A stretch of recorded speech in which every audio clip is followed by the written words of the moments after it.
Working the plate. Let's talk about plate mechanics. The first thing you want to be concerned with is how close you are to the catcher. You don't want to get so close that you prevent him moving left or right. Nor do you want to get so deep that you can't see those pitches coming through the zone. What you want to do is use a heel-to-toe method. Your toe should never be any closer than the catcher's heel. This will give him the necessary freedom to move left or right. The second thing you want to worry about is head height. Your chin should never be any lower than the top of the catcher's head. This will give you plenty of opportunity to see down through the zone and judge whether the pitch is a ball or a strike. The next thing you want to watch out for is head location. You want to make sure that your head is in the slot. The slot is that area between the batter and the corner of home plate. Keeping your head height proper, your head location proper, should give you plenty of opportunity to get the calls right. Let's bring Daniel Lowe in to demonstrate. Notice when he steps in, he's got heel to toe with the catcher. His chin is no lower than the top of the catcher's head, and he's working in the slot. Let's see a strike call, Daniel. Strike one! Notice he raised himself all the way up, just like we did in the out mechanic a little while ago. Step in for a ball. Ball! Notice the call of ball is voice only, and he stays down right after he calls it. Here's a demonstration of calling balls and strikes. Low. On a strike call, stand up to use your height. Hook on! On a ball call, the umpire stays down. Ball! You can call strikes by the numbers. Hook two! And yes, on strike three, you can use your own style and give it a little extra. Hook three! Low. The umpire follows the ball all the way into the glove with his eyes. Hook on! The idea is to stay set and not move your head or body with the pitch. Ball! Let the ball hit the glove, hesitate a second to make a decision, then make the call. Hook two! Strike three means the batter is out, so use your own style and be emphatic. Hook three! Catch, no catch, mechanics and call. On a 60-foot diamond, the home plate umpire has responsibility for fly balls. The mechanics of the call are going to look something like this. He's going to take his mask off while coming to the left side, jogging out into the infield, and ruling accordingly. If the ball is caught, he's going to say, "You're out." If the ball is not caught, he's going to say, "No catch, no catch." That way, everybody on the field or in the stands knows whether the ball was caught or not. Here's a demonstration when the ball is caught. You're out! Here's a demonstration when the call is no catch. No catch! No catch! Calling fair or foul. During the course of the season, every umpire is going to be required to make a fair or foul call. It is very important that the umpire straddle the foul line and get completely stopped before he determines the ball is fair. If the ball is fair, the umpire is going to take a small step into fair territory and point fair territory while keeping his eyes on the ball. There is no voice used on a fair ball call. If the ball is foul, he will raise his hands above his head just slightly forward, and at the same time voice foul ball and point in the direction of foul territory. Let me demonstrate. Foul! As a plate umpire, when the ball is hit hard, you must get to the line quickly. The proper position for this would be first or third base line extended. You are the only umpire that can rule on this play, so it is essential that you be in proper position and make the call emphatically. Plate umpire, first to third situation. Anytime there's a runner on first, the plate umpire is responsible for any play at third base if that runner from first attempts to advance to third base. When the ball is hit, you must move out from behind home plate to view the play. Once both ball and runner are headed to third base, you will communicate to your partner that you have got the play at third. You then move into position and get set to make the call. I got third if he comes. I got third. Safe! When the ball is hit, you must move out from behind home plate to view the play. If there is no play at third base, the home plate umpire will communicate with his partner that he is going home and get back into position at home plate. I'm going home, Mike. I'm going home. Pass balls and wild pitches. In youth baseball, there are many balls that get by the catcher. A maneuver that you can use as a home plate umpire to allow that catcher freedom to go get that ball is what we call opening the gate. You're going to pivot on your left foot, step back, and that gives the catcher freedom to go get the ball. Should the ball be on the other side, you just pivot on the other foot, your right foot, allowing the catcher to go get the ball. Once you open the gate, make sure you stay in the vicinity of home plate in case the catcher gets the ball and there is a play at home plate. In this demonstration, the umpire views the play, yet stays in the vicinity of home plate for any possible play at the plate. Pop-ups behind the plate. On pop flies behind home plate, you're going to do much the same. You're going to open the gate to allow the catcher to go through, and then you're going to follow him with crossover steps, keeping your eye on the catcher because he'll lead you to the ball. That's your play. If you have one to the other side, it's much the same way. You're going to open the gate, allow the catcher to come through, and using crossover steps and keeping your eyes on the catcher because he'll take you to the ball, and there's your play. One thing I want to warn you about with the catchers is keep an eye on his mask. You never know where he's going to throw it. Here, the umpire avoids the mask and stays focused on the catcher, who will lead him to the ball. Clearing the bat. To prevent injuries, an umpire really should try to clear the bat. The mechanics of the move are going to look something like this. He's going to take his mask off when the ball is hit. While keeping his eye on the ball, he's going to straddle the bat, grab it with his right hand, and slide it on the ground behind him. This will give everybody an opportunity to get to home plate without getting injured. Here's a demonstration. The idea is not to take your eye off the ball. Proper equipment. As a plate umpire, it's very important to wear the proper protective equipment from head to toe. Let's take a look, starting from the bottom with the shoes, called plate shoes. They should have steel or hard protective pieces covering the toe and the instep of the foot. Moving up, you need a good, strong set of shin guards, strapped tightly to the leg, and they should be clipped on the outside so as not to snag a buckle when you're running. You need an inside chest protector that protects the front part of the body, but should also have good, strong shoulder and arm protection to cover those exposed areas. And of course, you need a good, strong, well-padded mask that should also include a throat protector. It's essential that every umpire wear a good protective cup. That way, as a plate umpire, you are entirely covered and protected from head to toe. POS brand uniforms and equipment are official licensed products of Little League Baseball. Call 1-800-323-5722. POS, the #1 choice of umpires around the world. Play ball. Working the bases. Safe, out, and the set position. Every umpire is going to be required to make safe and out calls during a game. The safe and out calls are made from the basic set position that Mike Messick will demonstrate for us. It's hands on knees, thumbs on the inside of the knees, and the elbows locked. From this position, the eyes are perfectly still, and you'll be able to get a good look at the play as it develops in front of you.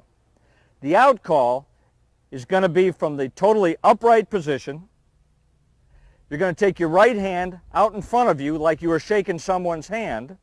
And from there, while making a fist, you're going to take the fist behind your ear and come forward and make the call. This is what it's going to look like. Ready? Set. Call it. Yeah! And right back down into the set position. The safe call is made from the same basic set position.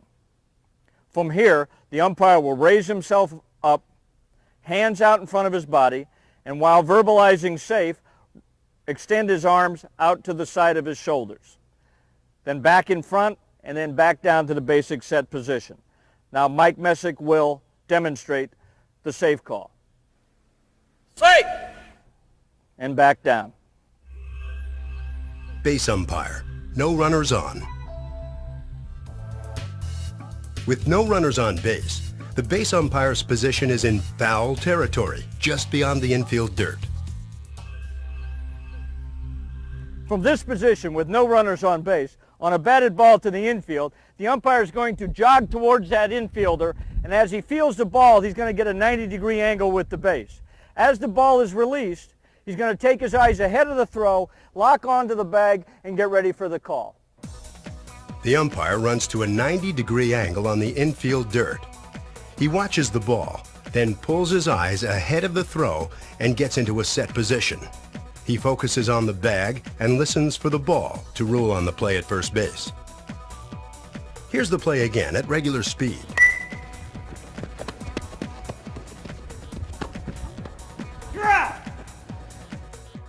The only time that the umpire would go into foul territory is when the ball is hit directly to the first baseman.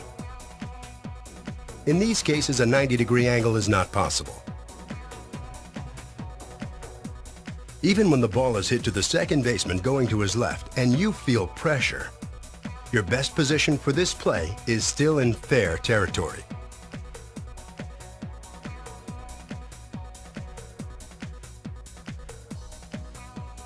You would also position yourself in fair territory on plays where the pitcher is covering, or in this case, players are converging at first base.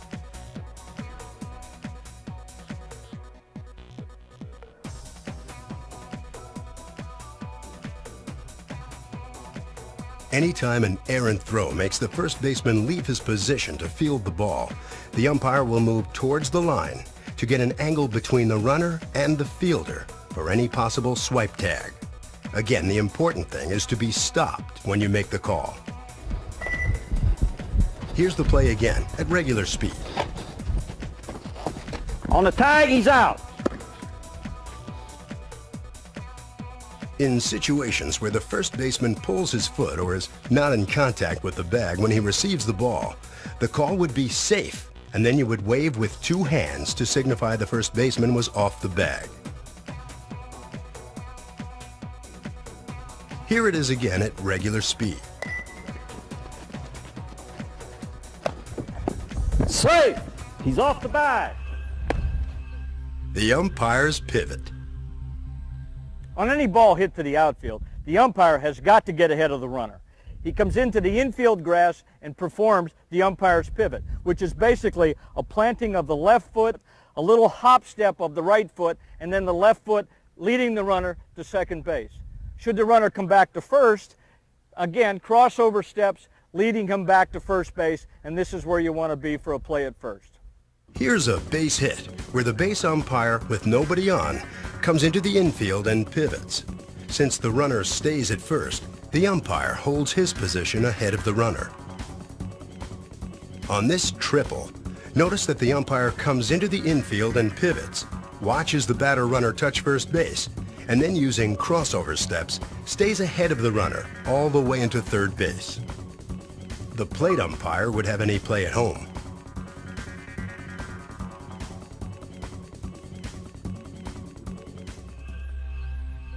Runner on first base. With a runner on first base, the position for the base umpire would be here, just on the outfield grass and in between first and second base. Base umpire double play mechanics. With the runner on first base, this is where you want to be. From this position, you may be asked to rule on a double play ball. The mechanics of the double play ball look something like this. As the ball is batted to the infielders, you're going to let the ball turn you into the play. You're going to make sure that the fielder catches the ball. You're going to make sure that he touches the base. Then while turning, you'll rule on that play and then get yourself into a position for the call at first base. Here we go. Safe. He's off the bag. Watch as the umpire turns and moves with the ball hit to the infielder. He gets stopped for the play at second base and rules on the play as he turns and gets set for the play at first.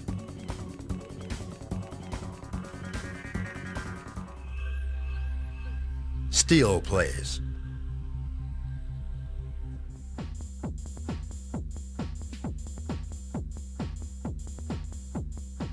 On this play, with the runner attempting to steal second base, watch as the umpire stays ahead of the runner and gets stopped for the play at second base.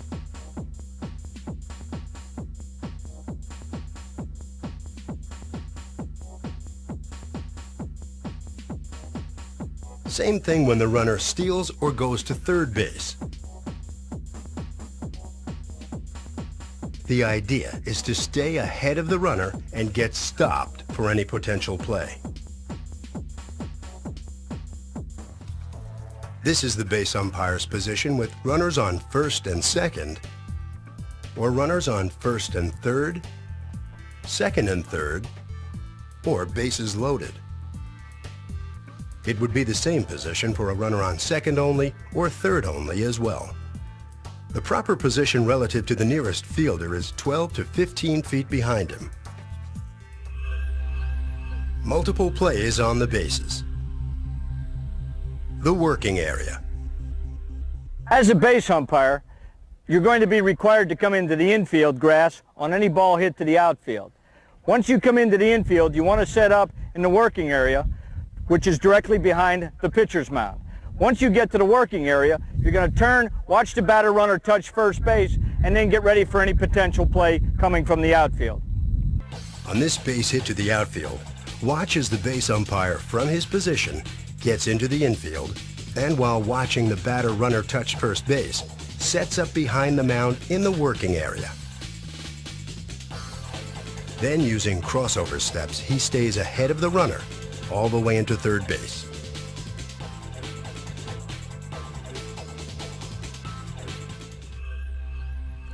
Tag-up situations. The base umpire has jurisdiction on runners touching or tagging up from first base or second base. The plate umpire has jurisdiction on any runners touching or tagging up from third base.